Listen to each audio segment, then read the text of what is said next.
निर्वात के लिए इसका मान 1 के बराबर होता है और धातुओं के लिए इसका मान अनंत होता है।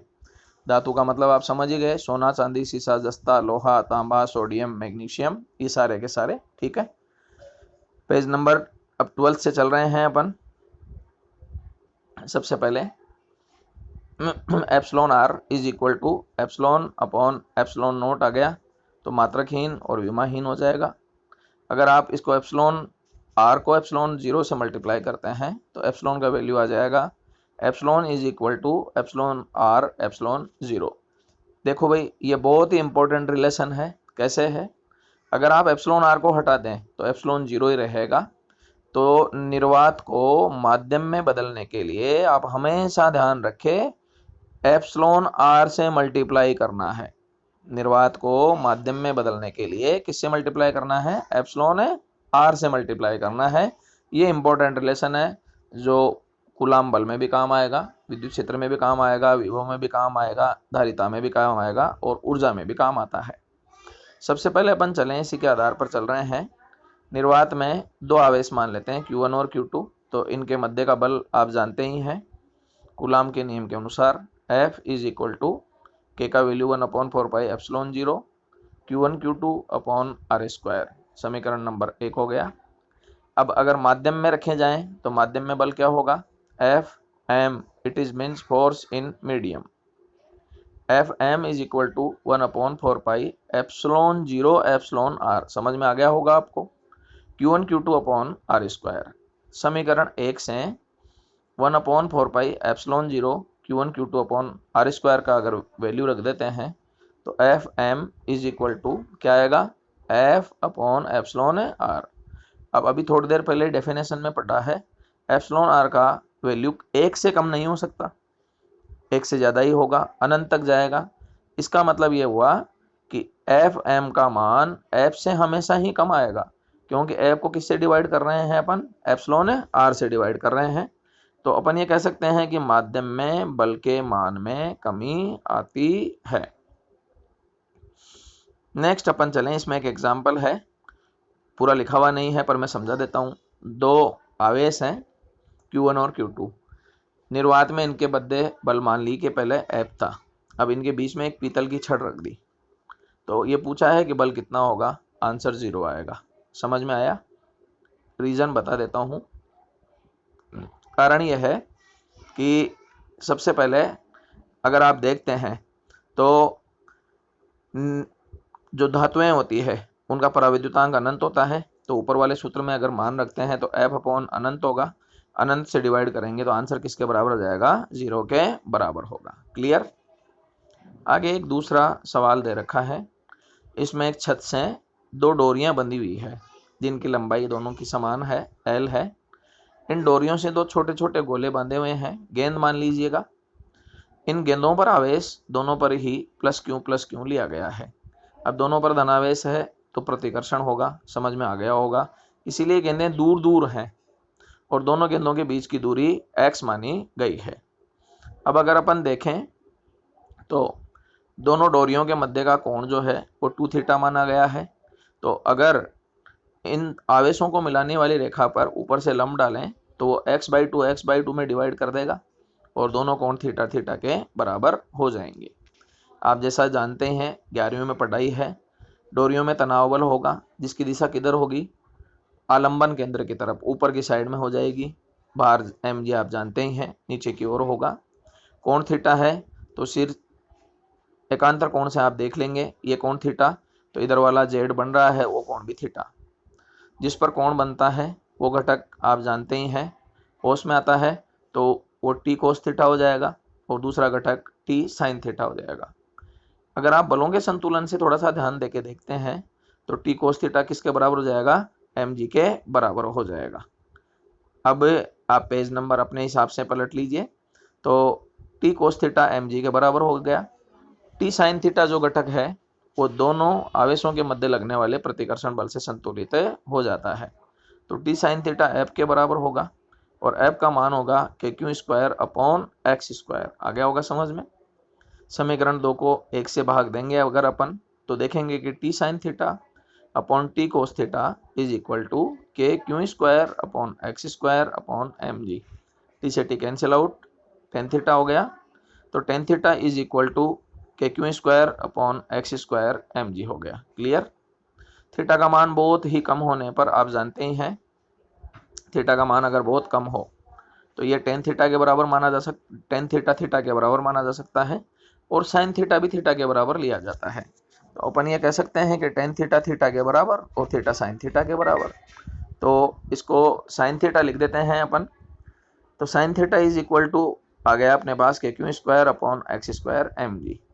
साइन थीटा का वैल्यू आप उस त्रिभुज से निकालेंगे तो sine theta is equal to लंब बटे कर्ण, तो X by two upon L हो जाएगा। जब इसको सॉर्ट आउट करेंगे तो अपने पास जो फॉर्मूला आ रहा है X by two L is equal to K Q square upon X square M G. And final formula क्या बना, एक्स की पावर क्यूब, ठीक है, upon two L K Q square upon M G. ये numerical मैंने इसलिए बनाया है कि आप ऐसे दो तीन न्यूमेरिकल होंगे जो कभी भी आते रहेंगे, तो ये फॉर्मूले से सॉल्व किया जा सकता है। नेक्स्ट अपन चलते हैं, इसी में क्वेश्चन नंबर 3 है। क्वेश्चन नंबर 3 में ये है, इसमें लिखा हुआ नहीं है पर मैं बता देता हूँ। तीन आवेश हैं जो समबाहु त्रिभुज की तीनों शीर्षों पर रखे हुए हैं। तीनों पर आवेश का परिमाण बराबर है। क्लियर। क्यों क्यों और क्यों है। अब क्वेश्चन ये है कि इसके केंद्र में 2 माइक्रोकूलम का आवेश रखा हुआ है। केंद्रक सेंट्रोइड आप जानते ही हैं, माध्यिकाओं का संगामी बिंदु होता है, तो वहां पर 2 माइक्रोकूलम का आवेश रखा गया है। अब जैसे पहले वाला क्यों आवेश है वो 2 माइक्रोकूलम को प्रतिकर्षित करेगा, उसका बल F मान लीजिएगा, ठीक है। दूसरे का भी बल F होगा, तीसरे का भी बल F होगा, तो 3 बल F हो गए, तीनों बाहर की तरफ डायरेक्शन हो गई। अब अपन जो 2 बल हैं जो नीचे वाले आवेशों के कारण लग रहे हैं, उनको अगर घटकों में बांट लेते हैं तो सबसे पहले नीचे वाला कोण 30 डिग्री, तो वो भी कोण ऊपर वाला भी 30 डिग्री। क्लियर। बल को घटक में बांटेंगे आप x और y में, तो f कोस थीटा x दिशा में होगा, f साइन थीटा ऊपर आ जाएगा। फिर f cos theta minus x दिशा में आ रहा है, f साइन थीटा ऊपर आ रहा है। f कोस थीटा x दिशा के बल हैं, दोनों कैंसिल हो गए, ठीक है। अब y दिशा के बल अगर आप देखते हैं तो 2f साइन थीटा हो गया ऊपर की तरफ और नीचे की तरफ हो गया f। तो y दिशा में कुल बल कितना हुआ देखें आप एक बार, F Y is equal to 2f sine theta minus F, और साइन थीटा का वैल्यू 1/2, 2 से 2 कैंसिल आउट हो गया, तो f माइनस एफ किसके इक्वल हो जाएगा, 0 के इक्वल हो जाता है, ठीक है। इसके बाद में क्वेश्चन नंबर 4 देखें आप। इसमें मूल बिंदु पर तो प्लस में 2 माइक्रोकूलम का आवेश रखा हुआ है, ठीक है। उसके बाद में 1 मीटर की दूरी पर +1 है, 2 मीटर की दूरी पर भी +1 है, फिर 4, 8, 16, 32 और अनंत तक रखे हुए हैं आवेश। तो बाकी सभी आवेश जो हैं वो 1-1 माइक्रोकूलम के हैं, तो बाद वाले सभी आवेश बराबर हैं। क्वेश्चन ये है कि 2 माइक्रोकूलम पर परिणामी बल कितना होगा। आप ध्यान से देखेंगे तो 1-1 माइक्रोकूलम के जितने भी आवेश हैं वो सब 2 माइक्रोकूलम के आवेश को प्रतिकर्षित करेंगे। तो सबसे पहले जो पहला आवेश है वो भी 2 माइक्रोकूलम को पीछे की ओर धक्का देगा, सभी पीछे की ओर प्रतिकर्षित करेंगे। तो नेट बल जो होगा F बराबर F1 प्लस F2, कहाँ तक, डैश डैश अनंत तक हो गया। क्लियर। अब अपन सबसे पहले चलें 0 और 1 पर जो 2 आवेश रखे हुए हैं उनके मध्य बल के Q0 Q1 ले लिया, अपॉन दोनों के बीच की दूरी 1 का स्क्वायर। दूसरे में भी के Q0 क्यों हो जाएगा, अब 0 और 2 के बीच की दूरी 2 का स्क्वायर, 0 और 4 के बीच की दूरी 4 का स्क्वायर, ठीक है। अब इसमें से आप अगर कॉमन लेते हैं तो के Q0 कॉमन ले लिया, तो इसमें ब्रैकेट में आप देख रहे हैं 1 प्लस 1/4 प्लस 1/16 कहाँ तक हो जाएगा, अनंत तक। यह है अनंत गुणोत्तर श्रेणी है, मैथ्स वाले सभी जानते हैं। इसका प्रथम पद जो है प्रथम पद a वो 1 के बराबर है, और सारू अनुपात जो है 1/4 के बराबर है। बायो वालों को थोड़ी दिक्कत आती है, तो सारू अंतर नहीं निकालते हैं, इसमें सारू अनुपात निकालते हैं। बाद वाले पद में पीछे वाले पद का भाग दे देते हैं, तो 1/4 में 1 का भाग दिया तो r आ गया 1/4। अनंत श्रेणी के जो अनंत पदों का योगफल है उसका सूत्र होता है s infinite is equal to a/1 - r। Value अगर रखेंगे तो K Q Q zero into 1/1 minus 1/4 sort out किया तो नीचे 3/4 आ गए, ऊपर गया तो 4/3 हो गए। अब क्यू का और क्यू जीरो का वैल्यू रख लीजिए, कैलकुलेट कीजिएगा, फोर्स न्यूटन में आ जाता है। उसके बाद में नेक्स्ट पेज पे आ जाइए, पेज नंबर 14। फिर एक न्यूमेरिकल है, ये इसमें आप 8 सेंटीमीटर हैं तो वर्ग की चारों भुजाएं बराबर और हैं ही, +4 +2 +4 +2 हैं, तो वर्ग के केंद्र पर रखे गए इलेक्ट्रॉन पर परिणामी बल कितना होगा। आप एक बार सोल्व करके देखिएगा, वैसे नेट बल 0 आ जाएगा। क्यों? केंद्र पर बल अगर आप इलेक्ट्रॉन रखेंगे तो जितना बल नीचे वाला प्लस माइक्रोकूलाम लगाएगा उतना ही प्लस वाला 4 माइक्रोकूलाम ऊपर की ओर लगाएगा, दोनों बल कैंसिल हो जाएंगे। ऐसे ही जितना बल +2 माइक्रोकूलाम राइट वाला लगाएगा उतना ही ऊपर वाला लगाएगा, तो नेट बल फिर किसके बराबर हो जाएगा? 0 के बराबर हो जाएगा। उसके बाद में एक फिर दूसरा क्वेश्चन है, इसमें ए बी सी डी चारों बिंदु हैं और चारों बिंदुओं पर समान आवेश रखे हुए हैं, सभी का परिमाण जो है 4 माइक्रोकूलाम के बराबर है। अब इसमें यह है कि अपन ये पूछ रहे हैं इसमें कि जो सी बिंदु पर आवेश रखा हुआ है 4 माइक्रोकूलाम, वैसे किसी भी बिंदु पर निकालें आंसर सेम आएगा, पर सी पर जो आवेश रखा हुआ है उस पर परिणामी बल पूछा गया है। तो इसका दूसरा डायग्राम देखिए एक बार आप ध्यान से, +4 कर ही दिया अपन ने, ठीक है। सबसे पहले जो नीचे वाला +4 है वो ऊपर वाले को धक्का देगा, उसका बल F1 मान लीजिए। फिर लेफ्ट वाला जो है वो राइट वाले को धक्का देगा, उसका भी F1 मान लीजिए, और दोनों के बीच की दूरी 8 सेंटीमीटर काम में ले लेना। अब अगर देखें नीचे वाले कोने के द्वारा ऊपर वाले कोने पर जो बल कार्य करेगा वो F2 हो जाएगा, इसमें दूरी बदल जाएगी, इसमें वर्ग का विकर्ण कार्य करेगा, और वर्ग का विकर्ण आप जानते हैं भुजा का √2 गुना होता है, तो दूरी काम में लेनी है 8 √2 सेंटीमीटर। क्लियर? F2 हो गया। अब वर्ग का विकर्ण जो है वो शीर्ष को 45 डिग्री कोण पर काटता है, अतः नीचे वाला कोण 45 तो ऊपर वाला कोण भी 45। F2 को अगर आप घटकों में बांटेंगे तो F2 cos 45 हो जाएगा x दिशा में, y दिशा में F2 sin 45 हो जाता है। तो अपन ने सभी बलों को दो दिशाओं में बांट लिया, एक x दिशा हो जाएगी, एक y दिशा हो जाएगी। x दिशा में कुल बल जो होगा F1 + F2 cos 45 होगा, y दिशा में जो कुल बल होगा F1 + F2 sin 45 होगा। क्लियर? अब Fx और Fy दोनों बराबर हैं, अगर आप देखें तो इसको F' के बराबर मान लिया।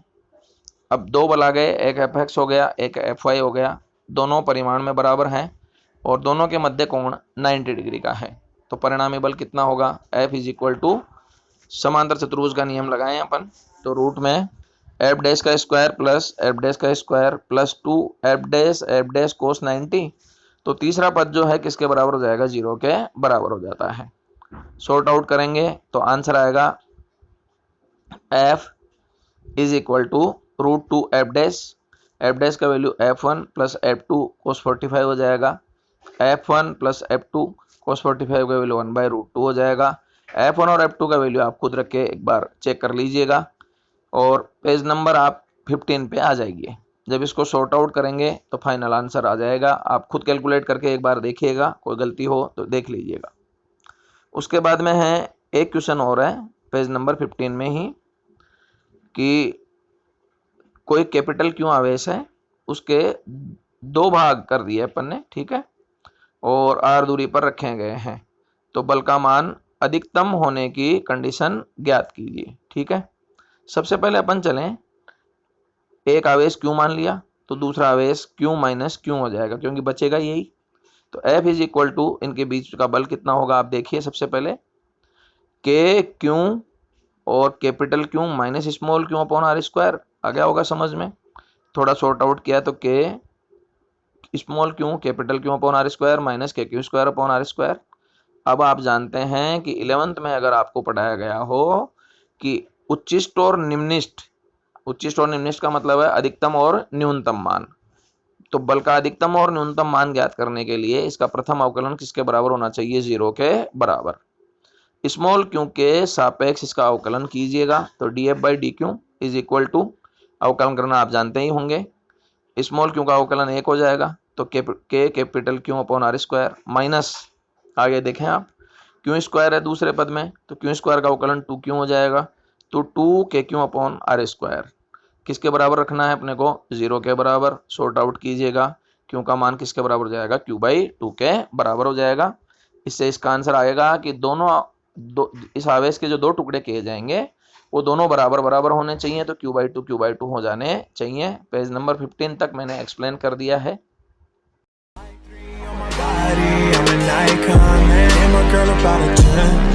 I should fuck her in a Benz.